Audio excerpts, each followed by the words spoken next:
the Yankees got, ex-Miami Marlin Jazz Chisholm Jr., has been balling in the Bronx. So they hadn't played a game yet at Yankee Stadium.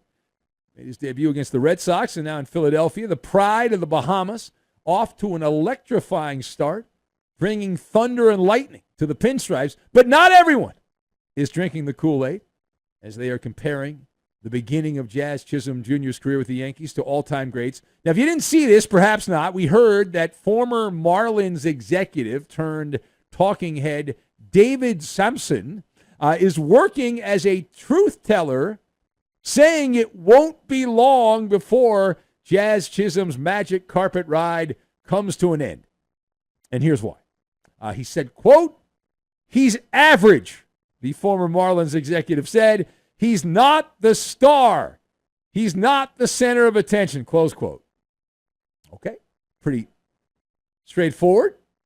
Not a lot to pick apart on that. So let us discuss the question.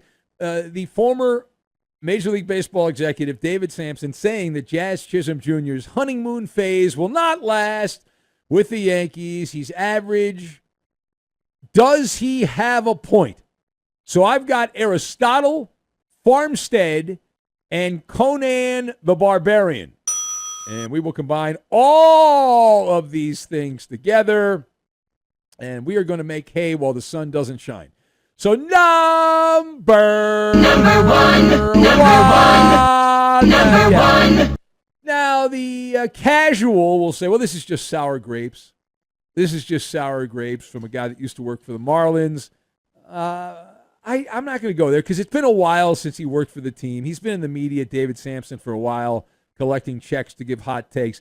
Generally speaking, I agree with his premise, the former executive, because Jazz Chisholm has been an absolute spark plug for the Yankees. He's playing above his means so far, wearing the Yankee uniform. He's playing at a level that he's never performed at consistently. There have been a few bumps where he's played at this level, but not consistently. So why all of a sudden is he going to go do it now? Well, what about Aaron Judge and Juan Soto? Okay. I get people that do improve. I just don't believe that you can make that bold a statement right now because he's been around for a few years. He's established the type of ball player he is, and as the great Aristotle stated, water seeks its own level, and data evens out. Extreme outcomes are followed by more moderate ones. We call it regression to the mean, and we'll find out over the next month or so. That's when the rubber meets the road, and Jazz Chisholm, remember, was voted the most overrated player in the big leagues a couple months ago in a survey of his peers. He also took a shot at a Dodger, a former teammate, claiming he was interfering with him becoming a leader. But he's a firebrand. And so this, when things go sideways, and they will go sideways, nothing lasts forever. This is going to become a tinderbox, which will be great for people that do gasbaggery like me. I can't wait for it. Now, we head to sweet home Chicago, the land of losers.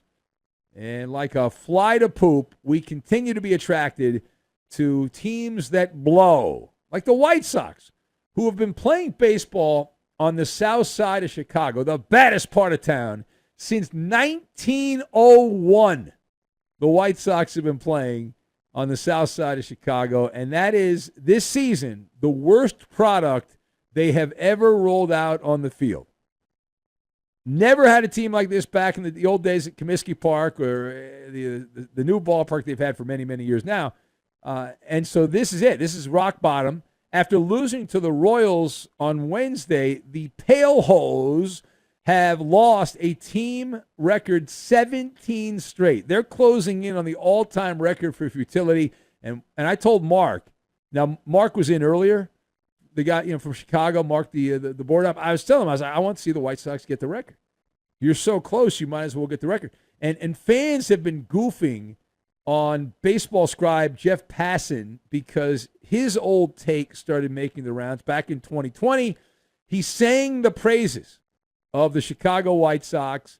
He bragged about how they had signed all of their young core players and they had a very bright future because they were doing things the right way. So is that fair or foul, the people goofing on that take? And it's not just Jeff Passan. There's a bunch of people that thought that as well. So I say it's a fair ball. Now, at the time Jeff Passan said it, it seemed like a great take. But this is one of the fatal flaws in baseball. And one of the things I have not fallen victim to in many, many years. But so many baseball reporters fall victim to it. They're Pollyannas.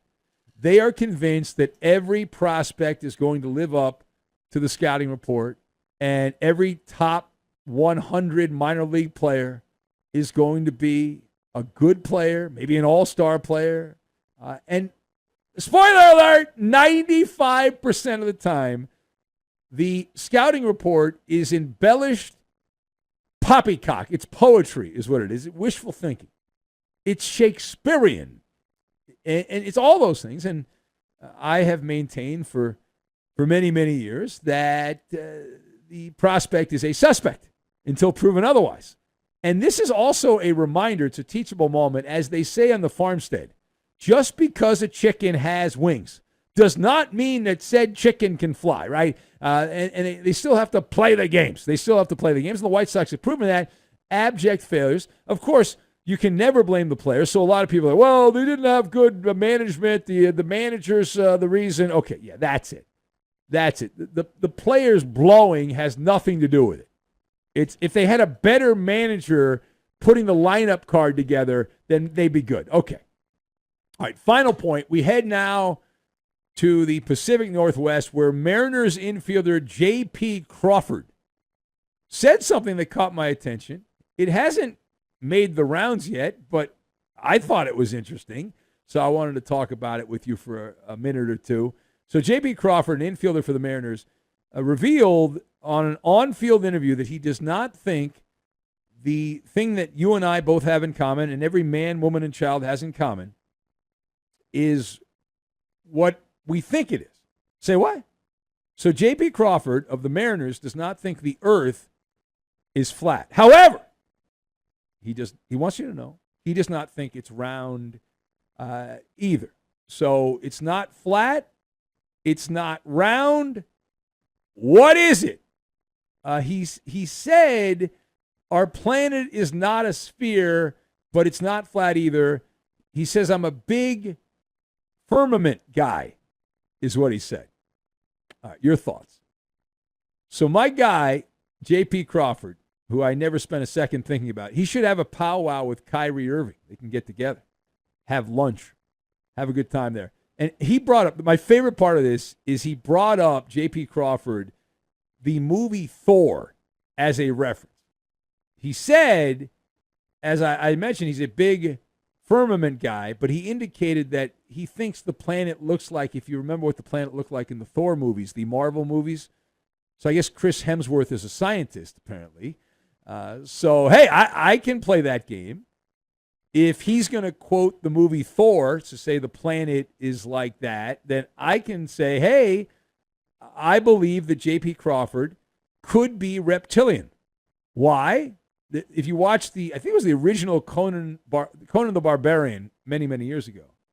If I remember correctly, he got revenge against a snake cult. So it's conceivable that J.P. Crawford is a reptilian person. He's a lizard person. And that's why he's trying to spread propaganda the earth is not flat or round. It is more like the movie Thor. So how do you like them apples? They taste good? They crunchy? Yeah? Solid?